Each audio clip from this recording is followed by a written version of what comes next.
Hello friends, എന്തെല്ലാം ഉണ്ട് വിശേഷം? ഇന്ന് ഞാൻ വന്നിരിക്കുന്നത് ഒരു സൂപ്പർ ഹെൽത്തി ഡ്രിങ്കിൻ്റെ റെസിപ്പി ആയിട്ടാണ്. ഇത് എൻ്റെ ചെറിയ പ്രായത്തിലെ വീടുകളിലെല്ലാം ഉണ്ടാക്കിയിരുന്ന ഒരു ഡ്രിങ്കാണ്. അന്ന് മിക്സിയൊന്നും ഇല്ലാത്ത സമയത്ത് പാലും പഴവും കൈകൊണ്ട് ഞെരടി ഒരു ഡ്രിങ്ക് ഉണ്ടാക്കും.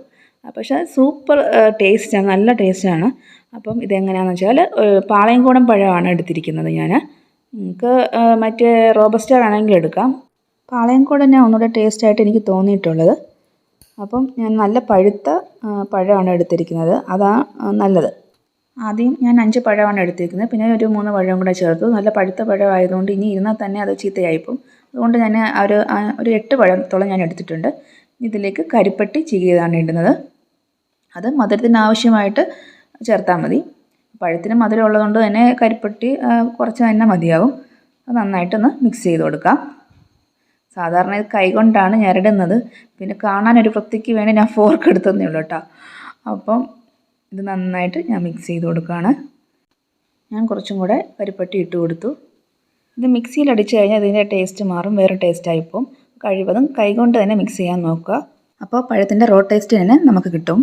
എന്നിട്ട് അതിലേക്ക് നമുക്ക് തേങ്ങാപ്പാൽ, ഞാൻ ഏകദേശം ഒരു വലിയ തേങ്ങയുടെ പാൽ വെള്ളം ചേർത്ത് പിഴിഞ്ഞെടുത്തതാണേ. മിക്സിയിലടിച്ച് പിഴിഞ്ഞെടുത്തതാണ്. അത് ഞാൻ കുറച്ചായിട്ട് ചേർത്ത് കൊടുക്കുകയാണ്.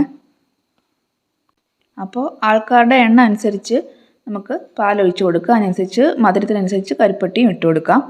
തേങ്ങാപ്പാൽ തന്നെ ചേർക്കാൻ നോക്കണം, അതാണ് ഇതിൻ്റെ ടേസ്റ്റ് കേട്ടോ. തിക്കായിട്ട് വേണമെങ്കിൽ തിക്കായിട്ട് എടുക്കാം, അല്ലെങ്കിൽ നല്ല ലൂസ് കൺസിസ്റ്റൻസിയിൽ എടുക്കണമെങ്കിൽ അങ്ങനെ എടുക്കാം.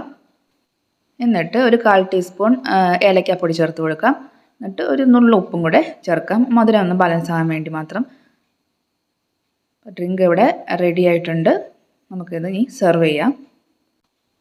ഈ തേങ്ങാപ്പാൽ ഞാൻ കുറച്ച് നേരം ഫ്രിഡ്ജിൽ വെച്ചിരുന്നു, അതുകൊണ്ട് തണുപ്പുള്ളത് കൊണ്ട് ഞാൻ ഐസ് ക്യൂബ്സ് ഒന്നും ചേർക്കുന്നില്ല.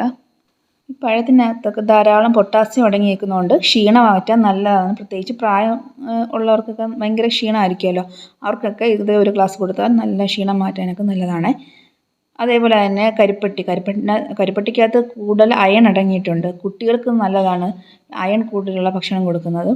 അതുകൊണ്ട് പിള്ളേർക്കായാലും മുതിർന്നവർക്കായാലും പറ്റിയ ഒരു നല്ലൊരു ഡ്രിങ്കാണ്. ഞാൻ അതേ കുറച്ച് ഡെക്കറേഷന് വേണ്ടി കുറച്ച് ഡ്രൈ ഫ്രൂട്ട്സ് ഇടുകയാണ്. അതുപോലെ തന്നെ തേങ്ങാപ്പാലിനകത്തും ഒരുപാട് വൈറ്റമിൻസ് അടങ്ങിയിട്ടുണ്ട്.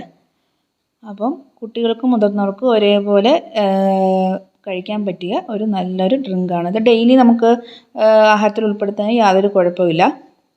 അപ്പം ഞാനിപ്പോൾ കുറച്ച് ഡ്രൈ ഫ്രൂട്ട്സ് കൊണ്ട് അലങ്കരിക്കുകയാണ്. ഇത് ആവശ്യമുണ്ടെങ്കിൽ മാത്രം ചേർത്താൽ മതി. ഇപ്പം എൻ്റെ കയ്യിലുള്ളത് കൊണ്ട് മാത്രം നട്ട്സുകളും കുറച്ച് ഡ്രൈ ഫ്രൂട്ട്സും കൂടെ ഇട്ട് കൊടുക്കുകയാണ്. അപ്പോൾ വീഡിയോ ഇത്രയേ ഉള്ളൂ. ഇഷ്ടപ്പെട്ടാൽ ലൈക്ക് ചെയ്യണം, ഷെയർ ചെയ്യണം, കമൻറ്റ് ചെയ്യണം, സബ്സ്ക്രൈബ് ചെയ്യണം. സബ്സ്ക്രൈബ് ചെയ്താൽ ആരെങ്കിലും കാണുന്നുണ്ടെങ്കിൽ ഒന്ന് സബ്സ്ക്രൈബ് ചെയ്ത് സപ്പോർട്ട് ചെയ്യണം. അപ്പോൾ താങ്ക് യു.